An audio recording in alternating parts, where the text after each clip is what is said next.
السلام عليكم أيها الأحباب الكرام مرحبا بنا وبكم. Il ne faut pas aujourd'hui avoir peur, il ne faut pas s'inquiéter, il ne faut pas être apeuré. Comment pouvons-nous avoir peur alors qu'Allah subhanahu wa ta'ala est avec nous, Jalla fi'ulah. Nous utilisons les causes de ce bas monde, et nous utilisons même les meilleures causes de ce bas monde pour nous prémunir et nous protéger.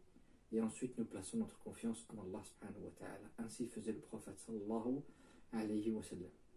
Alors, quand nous avons placé notre confiance en Allah subhanahu, alors nous n'avons ni à avoir peur de la fin de nos petites vies, ni la fin de notre grande et belle religion.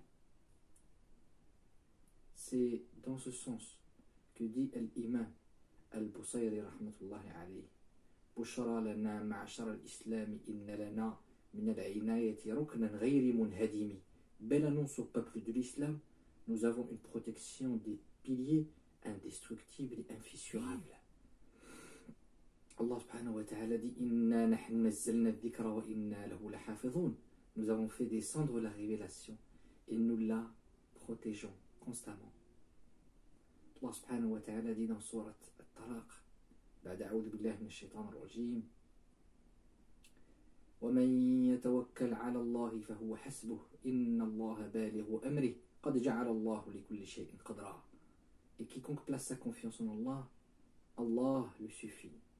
Allah atteint ce qu'il se propose et Allah a assigné une mesure à chaque chose. C'est le moment de refaire connaissance avec notre Seigneur, notre Créateur subhanahu. C'est le moment de réapprendre à lui faire confiance, de nous éloigner de la psychose. D'ailleurs, le nombre de fake news que nous recevons chaque jour est révélateur d'une anxiété, d'une peur qui augmente dans notre société. La peur de l'inconnu, la peur d'un avenir inconnu, la peur de l'autre, la permanente suspicion qui se diffuse et se propage. Écoutez donc ce hadith sacré qui nous montre la beauté de notre Créateur subhanahu Jalla Jalaluhu Amma Nawalu. Et il y avait un grand imam qui s'appelait Abu Idris al-Khawlani. كان إذا سمع هذا الحديث جثى على ركبتيه.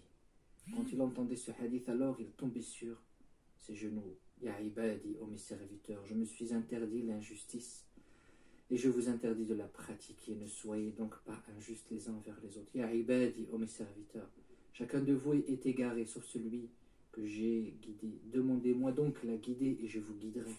Je vous dirigerai. Ya ibadi, ô mes serviteurs, chacun de vous est affamé sauf celui que j'ai nourri. Demandez-moi donc subsistance et je vous l'accorderai. Ya ibadi, ô mes serviteurs, chacun de vous est nu sauf celui que j'ai habillé. Demandez-moi de vous vêtir et je vous habillerai. Ya ibadi, ô mes serviteurs, vous péchez jour et nuit et c'est moi qui pardonne tous les péchés. Demandez-moi donc le pardon et je vous pardonnerai. Ya ibadi, ô mes serviteurs, vous n'arriverez jamais à me nuire ou à m'être utile si vous cherchez à le faire. Ya ibadi, ô mes serviteurs, si tous les hommes et tous les djinns étaient rassemblés, étaient aussi pieux que celui d'entre vous ayant le cœur le plus pieux, cela n'ajouterait rien à mon royaume. Ya ibadi, ô mes serviteurs, si tous les hommes et tous les djinns étaient aussi pervers que celui d'entre vous ayant le cœur le plus pervers, cela ne diminuerait rien de mon royaume. Ya ibadi, ô mes serviteurs, si les premiers et les derniers des hommes et des djinns s'étaient réunis sur une seule terre pour me présenter leurs requêtes, et que j'ai donné à chacun d'eux leurs requêtes et leurs demandes, cela ne pourrait amoindrir en rien ma propriété, pas plus que l'aiguille n'enlève quoi que ce soit à la mer en y pénétrant. Ya ibadi, ô mes serviteurs, ce sont vos œuvres que je vous recenserai et pour lesquelles je vous rétribuerai.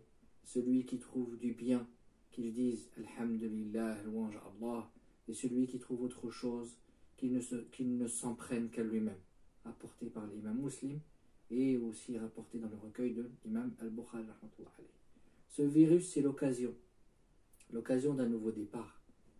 Le passage de cette épidémie, cette pandémie va faire de nous des vrais humains qui auront de la compassion pour les autres, qui aura vécu ce drame planétaire, saura ce qu'est un drame et tendra la main et son cœur aux autres. Cette pandémie, c'est l'occasion de devenir un nouveau nous, un nous meilleur, un nous non égoïste. Cette pandémie, c'est l'opportunité de refaçonner la famille et les habitudes de la famille, de renforcer le lien familial. Cette pandémie, c'est l'occasion, enfin, de reconnaître notre faiblesse et de reconnaître sa grandeur, sa force, de reconnaître notre petitesse et de reconnaître sa grandeur, sa splendeur, de reconnaître qu'il est l'un, l'unique, Seigneur des mondes, et que nous ne sommes que sa créature. Gloire à lui, subhanahu, jalla jalaluhu, amma nawaluhu. Ayyuha al-ahbab al-kiram, ne soyons pas comme ces occupants d'un navire qui sont évoqués dans le Coran, qui voyagèrent en pleine mer.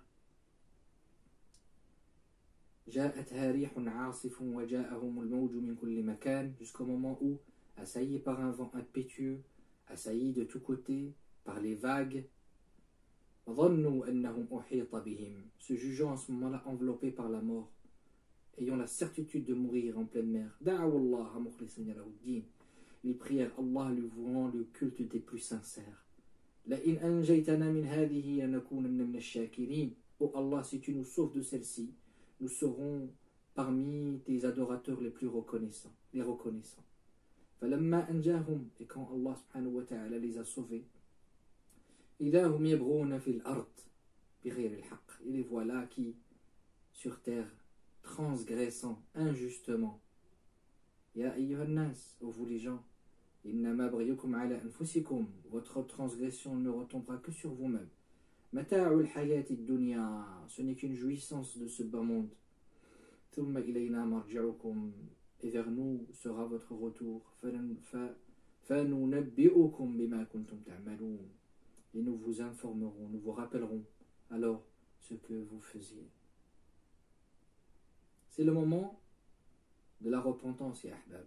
C'est le moment où on doit revenir vers Allah subhanahu wa ta'ala, jalla jalaluhu, amma nawaluhu, walhamdulillahi rabbil alamin. Au plaisir de vous revoir.